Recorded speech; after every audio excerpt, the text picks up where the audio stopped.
पुष्पा जी आइए न, बैठी बैठी बैठी बैठी। आप आइए ना, बैठिए ना, हमारे साथ खाना खाइए। हाँ हाँ, हमारा न्यूज़पेपर कहाँ है? डेस्क पर दिखाई नहीं दे रहा। मैडम सर, हमने वही तो रखा था आपके टेबल पे। पुष्पा जी नहीं है वहाँ, इसलिए तो पूछ रहे हैं। ऐसे कैसे हो सकता है? हमने अपने हाथों से रखा था। बिल्लो गुड आफ्टरनून मैडम सर। रुको, क्या हुआ madam sir? What you want? सुबह से ढूंढ रहे हैं हम, कहाँ रख दिया था न्यूज़पेपर? ये तो टॉयलेट में। क्या हुआ? ये जब तक मैं न्यूज़ नहीं पढ़ता ना, तब तक मेरे समाचार ही नहीं निकलते, और जब एक बार न्यूज़ पढ़ लेता हूँ मैं अपने समाचार का बराबर समाचार लेता हूँ। Madam sir. बाप रे गजब पुष्पा जी, ये तो आपके भोलेनाथ का भला हो कि आपकी जो रोटी है ना घर का अखबार में लपेट कर लाती है, नहीं तो अनर्थ करवा देता है बिलौटा, नहा कराना पड़ता आपको। क्या हुआ, बस क्यों रही है? नहीं मैडम सर, वो कहावत है ना कि सयाना कौवा जो है कभी कभी मुंह की खाता है, वो आज पुष्पा जी पे एकदम अच्छे से जा रही है। बिल्लू जो है वो आपके डेस्क पे रख देता है न्यूज़पेपर, पुष्पा जी जो है वो न्यूज़पेपर अपना घर ले जाती हैं और उसी में रोटियां लपेट लपेट के लाती हैं। खाइए ना पुष्पा जी, रोटियां खाइए। आज हम चावल खाएंगे। ओके, माँ के लिए इन टॉयलेट नो न्यूज़पेपर। हो गया? खोलो न्यूज़पेपर, खोलो। अच्छा ये खोलो, चेक करो सेकंड पेज पर लेफ्ट साइड में एक सुमन वर्मा नाम की जर्नलिस्ट है, उसका आर्टिकल है क्या? सुमन वर्मा, लेफ्ट साइड आर्टिकल कुछ नहीं छपा है, लेकिन ये न्यूज़ वालों ने एक लाइन छापी है यहाँ पे। हमें खेद है कि किन्हीं कारणों की वजह से सुमन वर्मा का कॉलम बंद किया जा रहा है। और ये क्या फर्राटेदार न्यूज़ है? आकर्षण ब्यूटी पार्लर हमारा फेस पैक लगाइए और 2 दिन में 10 साल छोटे नजर आएंगे, और अगर ऐसा नहीं हुआ तो आपके पूरे पैसे वापस। क्या बात कर रहे हैं बिल्ले? अच्छा दिखा दिखा। ये लो आप नहीं देखो, नहीं पढ़ो, ना ना ना ना, ठीक है ठीक है ठीक है ठीक है ठीक है। ये लगातार तीसरा दिन है जब सुमन वर्मा के आर्टिकल्स नहीं आ रहे हैं। कहीं कुछ गड़बड़ तो नहीं है? करिश्मा सिंह जी जी।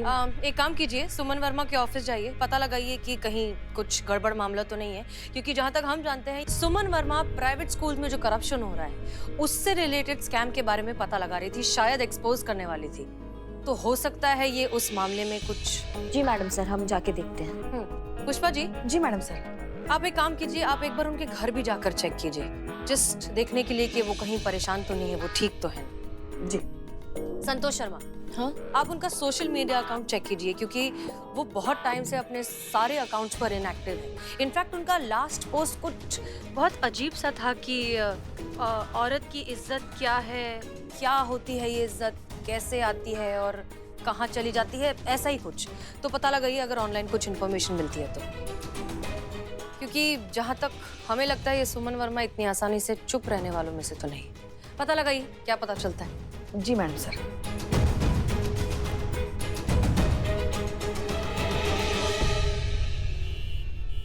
कहिए, मैं आपके लिए क्या कर सकता हूँ? सुमन वर्मा नाम की व्हाट रिपोर्टर। ए गर्ल, बहुत ही intelligent, hard working, brave journalist. I am sure वो आगे जाएगी।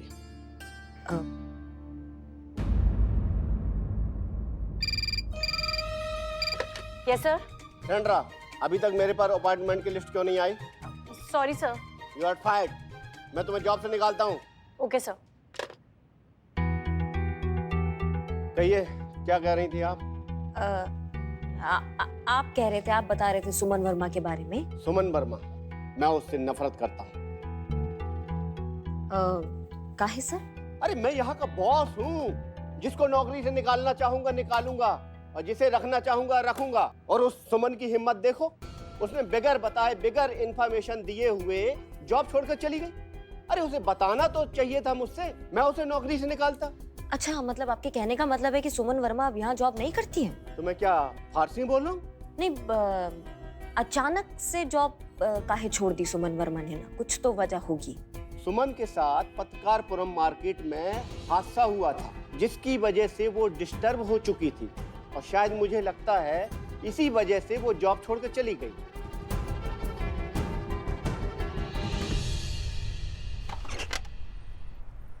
एक मिनट। यहाँ पे सुमन वर्मा रहती है ना? हाँ हाँ, रहती थी। रहती थी मतलब? वो और उनकी फैमिली 3-4 दिन पहले कहीं और शिफ्ट हो गए। अच्छा, कहाँ? आपको कुछ पता है? नहीं।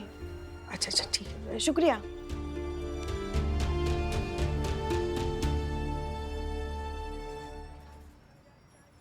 जय Hind madam sir. Madam sir, हम अभी सुमन वर्मा के घर के बाहर ही खड़े हैं, मगर यहाँ तो कोई नहीं है, ताला लगा हुआ है। हमने पड़ोसियों से भी पूछताछ की, मगर वो कह रहे हैं कि 3-4 दिन पहले अपने पूरे परिवार के साथ वो ये घर छोड़ के कहीं और शिफ्ट हो गई है। अब कहाँ शिफ्ट हो गई है ये तो किसी को पता नहीं है। अच्छा ठीक है, आप एक काम कीजिए, आप थाने वापस आइए। हमने करिश्मा सिंह से कहा था कि सुमन के ऑफिस में जाकर पता करें, हो सकता है उनके पास कोई इन्फॉर्मेशन हो। आप वापस आ जाइए।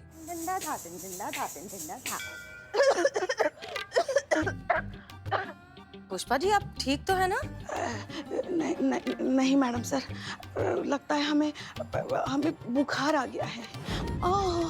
हमें चक्कर भी आ रहे हैं। हमारा पूरा बदन ना ऐसे लग रहा है जैसे हमारे पूरे बदन पे अंगारे जल रहे हैं। हमारी जान हलक में आ गई है मैडम सर। पुष्पा जी, आप क्या करिए, आप डॉक्टर के पास जाइए। हम भी यही सोच रहे हैं मैडम सर कि इससे पहले कि हमारी फाइनल छुट्टी हो जाए और हम लल्ला के पापा के पास और शिव जी के पास कैलाश पर्वत चले जाएं, हम आधे दिन की छुट्टी लेकर डॉक्टर को दिखा लेते हैं, है ना? पुष्पा जी सब कुछ छोड़िए, पहले डॉक्टर के पास जाइए। इनफैक्ट हम भी आते हैं आपके साथ। नहीं अरे नहीं मैडम सर, आप खामखा क्यों तकलीफ उठा रही हैं? ये तो मौसमी बुखार है, अपने संतू को हुआ है ना वैसा। हमें तो लगता है संतू ने ही हमें दिया होगा बुखार। अच्छा ठीक है, अब तो फिर हमें बताइए डॉक्टर क्या कहता है, ठीक है? हाँ जरूर मैडम सर। जय हिंद मैडम सर। हाँ, जय हिंद, ध्यान रखिए। कि पुष्पा जी को भी वही इन्फेक्शन हो गया है जो संतू को हुआ है। माँ, भगवान माँ को ठीक कर। पुष्पा, नजर ना लगे हमारी अद्भुत अभिनय प्रतिभा को। अब हम जाएंगे ब्यूटी पार्लर और वहां लगवाएंगे वो फेस पैक और सीधा 20 साल पीछे। मैडम सर, आप इस सुमन वर्मा के बारे में बिल्कुल सही थी। मतलब थोड़े दिन पहले तक ही सारा सोशल मीडिया प्लेटफॉर्म पर ऐसे एक्टिव थी, लेकिन अभी सारा अकाउंट डीएक्टिवेटेड है, हर जगह से गायब हुई। अच्छा, उसका मोबाइल नंबर मिला? नंबर तो मिल गया मैडम सर, लेकिन कोई फायदा नहीं हुआ। मतलब नंबर लग नहीं रहा है। हमको लग रहा है कि वो नंबर यूज नहीं कर रही है, दूसरा नंबर यूज कर रही है वो। Madam sir, one question raise in my mind. आपकी बातों से लग रहा है कि आप सुमन वर्मा को ठीक तरह से जानती नहीं हैं। लेकिन पहले हमें लगता था कि आप सुमन वर्मा को पर्सनली जानते हैं, इसीलिए उनके बारे में चिंतित है। नहीं, ऐसा कुछ नहीं। हम उन्हें पर्सनली बिल्कुल नहीं जानते। हम उन्हें सिर्फ उनके आर्टिकल्स के थ्रू ही जानते हैं। और वो भी इसलिए क्योंकि वो हमेशा से हमें थोड़ी सी अपनी सी लगी है। उनकी लिखाई हमें खासतौर पर बहुत इम्प्रेस करती है, क्योंकि उनकी लिखाई में ना हमेशा से एक कुछ कर गुजर जाने की जो एक तड़प है और एक जो मजबूत इरादों वाली जो बात है, वो जो पैशन है, वो बहुत अच्छे से आता है। इसलिए वो हमें बहुत अच्छी लगती है। हमें लगता है कि कुछ लोग हैं अब भी इस दुनिया में जो पूरी ईमानदारी, मेहनत और सच्चाई के साथ अपना काम कर रहे हैं। इसलिए जब अचानक से उनके आर्टिकल्स इस तरह से आना बंद हो गए तो हमें लगा कि पता लगाना चाहिए कि माजरा क्या है। बस इतना ही। Oh my God, madam sir, you are great. No बातचीत, नो मुलाकात, फिर भी एक रिश्ता कायम कर लिया आपने सुमन वर्मा के साथ, और जिससे रिश्ता कायम कर लिया उनको पता ही नहीं। लिखता है जो तू बात, वो लगती है मेरी सी। कुछ खलिश है शायद तुझ में मेरी सी, और कुछ तपिश है शायद मुझ में तेरी सी।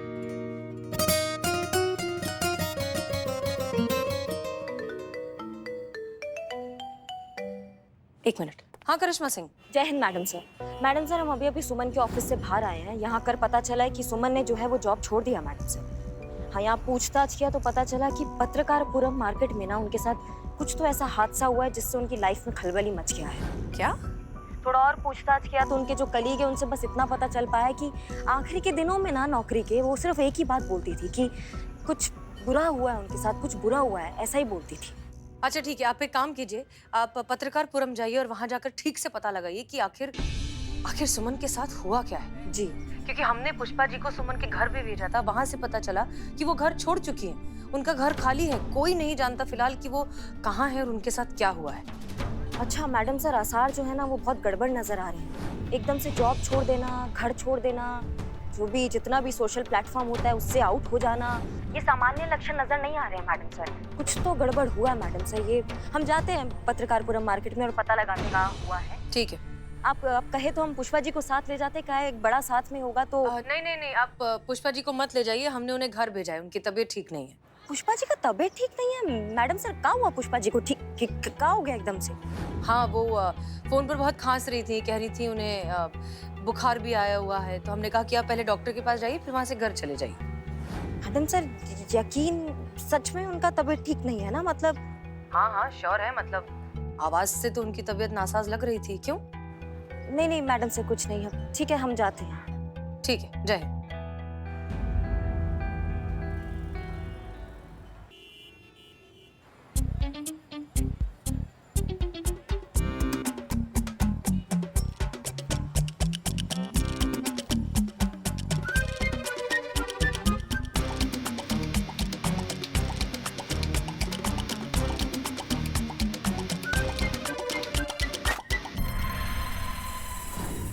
लगा पक्का ना हमारी उम्र 10 साल कम दिखेगी, अब वरना हम पैसे वापस ले लेंगे। हाँ बता रहे। कैसी हो पुष्पू? हाँ अरे हम हैं नवाबू, मतलब नवाब साहब। हाँ, नवाब साहब आप यहाँ क्या कर रही हैं? भाई ऊपर वाले ने तो आपको ऐसे तौबा चिकन बनाया है कि भाई ये सब चोचले करने की आपको क्या जरूरत पड़ गई? क्या नवाब साहब आप भी ना, वैसे आप यहाँ कैसे? भाई हमारे यहाँ भी एक अखबार आता है और उसमें हमने इश्तिहार पढ़ा जिसमें ये लिखा हुआ था कि भाई एक ऐसा फेस पैक है जिसको लगाने से 10 साल उम्र पीछे हो जाती है। तो भाई हमने कहा चलो चल के देख लेते हैं कि इस दावे में कितनी सच्चाई है। सुनो, ध्यान रखना।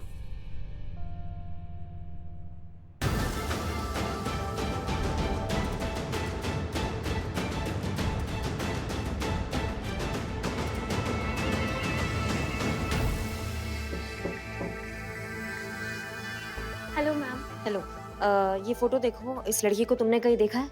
नहीं, एक बार अच्छे से देखो, इसके साथ यहीं कहीं आसपास कुछ दुर्घटना हुआ था। एक्चुअली मैम मैं यहाँ पे नई आई हूँ तो मुझे इसके बारे में कुछ पता नहीं है। मैं आपको अपनी सीनियर से मिला देती हूँ, शायद वो कुछ आपकी हेल्प करे। आप आइए। मिलवा दीजिए। पता है पुष्पू, कल रात हमने ख्वाब में किसे देखा? अब ये मत कहिए नवाब साहब कि आपने हमें देखा। हमने अपनी नानी जान को देखा था। और जानती हो वो सपने में हमसे क्या पूछ रही थी? यही पूछ रही होंगी कि सही समय पे अपनी दवाई ली कि नहीं। नहीं, वो हमसे ये पूछ रही थी कि भाई पुष्पू कैसी है, वो तो हमारे खानदान की जैसी लगती है, हैं? अरे वो तो बड़ी खूबसूरत है, नायाब है, बेमिसाल है। अरे ऐसी औरतें आजकल कहाँ बनती हैं? क्या नवाब साहब आप भी ना। चीता चतुर्वेदी, एक बात बताइए, अगर सुमन ने अपना फोन बंद कर दिया है तो हो सकता है कि उसने नया सिम कार्ड लिया हो, और ये भी पॉसिबल है कि वो उसी पुराने फोन में नया सिम कार्ड डालकर इस्तेमाल कर रही हो। जल्दी से पता कीजिए कि कौन सी कंपनी का उनका फोन है और इस IMEI नंबर से उन्हें ट्रैक कीजिए। ठीक है मैडम साहब, ठीक है। सुमन वर्मा का पता लगाना बहुत जरूरी है, हमें लगता है कि वो मुश्किल में है।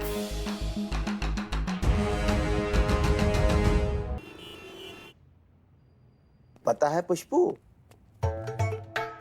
कल रात हमने ख्वाब में किसे देखा? अब ये मत कहिए नवाब साहब कि आपने हमें देखा। हमने अपनी नानी जान को देखा था। वो सपने में हमसे क्या पूछ रही थी? यही पूछ रही होंगी कि सही समय पे अपनी दवाई ली कि नहीं। नहीं, वो हमसे ये पूछ रही थी कि भाई पुष्पू कैसी है, वो तो हमारे खानदान की जैसी लगती है, हैं? अरे वो तो बड़ी खूबसूरत है, नायाब है, बेमिसाल है। क्या नवाब साहब आप भी ना। क्यों? चल हट, झूठ नहीं सच, मैं अपनी कसम खा के कह रहा हूँ। अरे नहीं नवाब साहब, आपको किसी की भी कसम खाने की जरूरत नहीं है, हमें आप पे पूरा भरोसा है। भाई तारीफ करना तो कोई आपसे सीखे। एक बात कहें, वो जो हमारी नकचड़ी बहू है ना, वो आपके बारे में बात नहीं करने देती। जैसे भी कभी हम आपका नाम लेते हैं ना, उसका नाक मुंह सब एकदम चढ़ जाता है। इसलिए उसके डर से हम कभी कह नहीं पाए आपसे, मगर आज कहते हैं। आपका ये जो हमारी तारीफ करने का अंदाज है ना, हमें बहुत पसंद है। खुशबू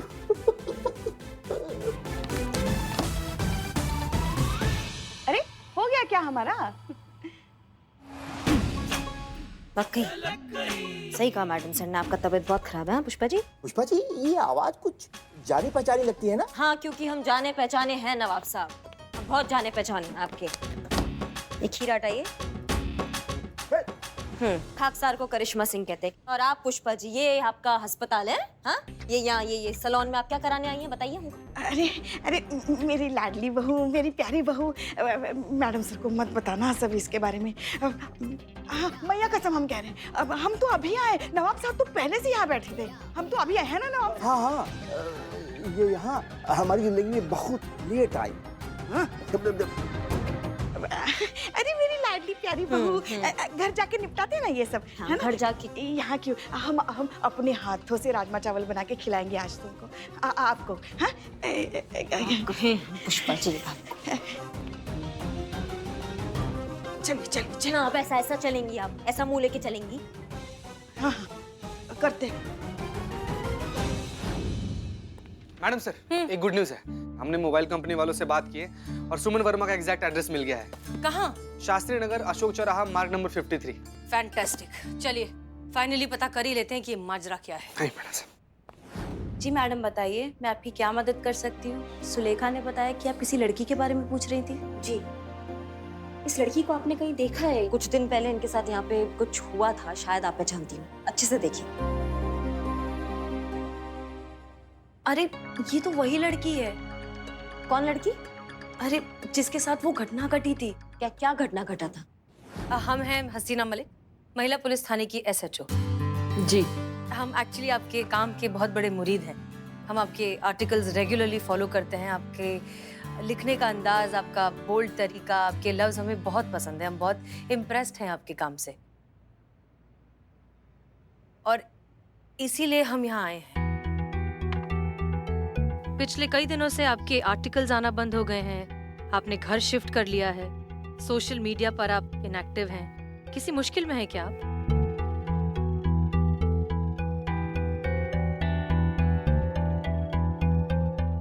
देखिए, हम पुलिस वाले हैं। हम आए ही हैं यहाँ आपकी मदद करने के लिए। अगर आप किसी परेशानी में हैं तो प्लीज हमें बताइए, हम आपकी मदद करेंगे। पत्रकारपुरम में क्या हुआ था? क्योंकि हम इतना तो जानते हैं कि कुछ हुआ था। मेरी इज्जत चली गई है मैडम। ये कहना उस लड़के का है जिससे मेरी शादी होने वाली। सुमन, नहीं माँ, आज मुझे बोल लेने दो। उसने ये कहकर शादी तोड़ दी कि अब मैं उसके घर की बहू बनने के लायक नहीं, क्योंकि अब मेरी इज्जत नहीं रही। एक मिनट मैडम,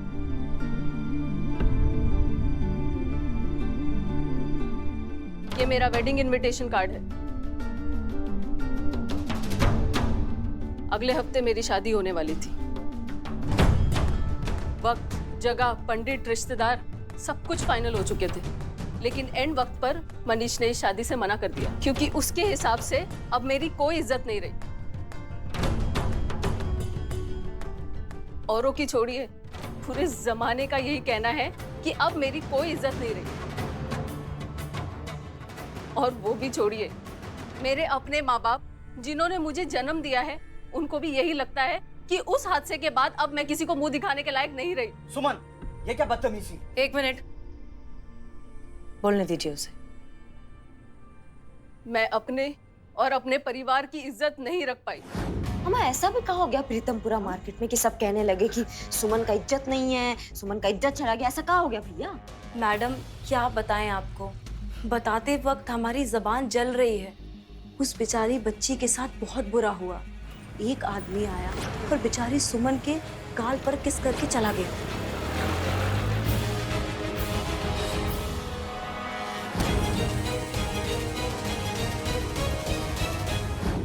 वो आदमी बहुत दिनों से मेरे आसपास मंडराया करता था, मेरा पीछा करता था। मुझे लगा कि कोई आवारा लड़का है। शहर में ऐसे बहुत सारे आवारा लड़के हैं। मुझे क्या पता था कि वो कोई ऐसी हरकत करके चला जाएगा। नहीं, एक बात हमारे समझ में नहीं आया कि बदसलूकी या बदतमीजी तो वो लड़का कर रहा था ना आपके साथ, फिर इसमें आपका इज्जत कैसे चला गया? यही होता है हमारी सोसाइटी में सर। यहाँ अगर किसी लड़की के साथ ऐसा कुछ हो जाए तो उसकी बदनामी उस लड़की को ही झेलनी पड़ती है। जो करता है उसका कुछ नहीं जाता, बात सिर्फ लड़की की इज्जत पर आ जाती है। इज्जत सिर्फ उस लड़की की जाती है जैसे लोगों के नजरों में मेरी गई। इसकी मैया की सासू में मतलब लड़कियों का इज्जत अब ऐसे सड़क छाप लोगों के हाथ में होगा। ऐसे लड़कों को ना डूब के मर जाना चाहिए, जिंदा काट देना चाहिए।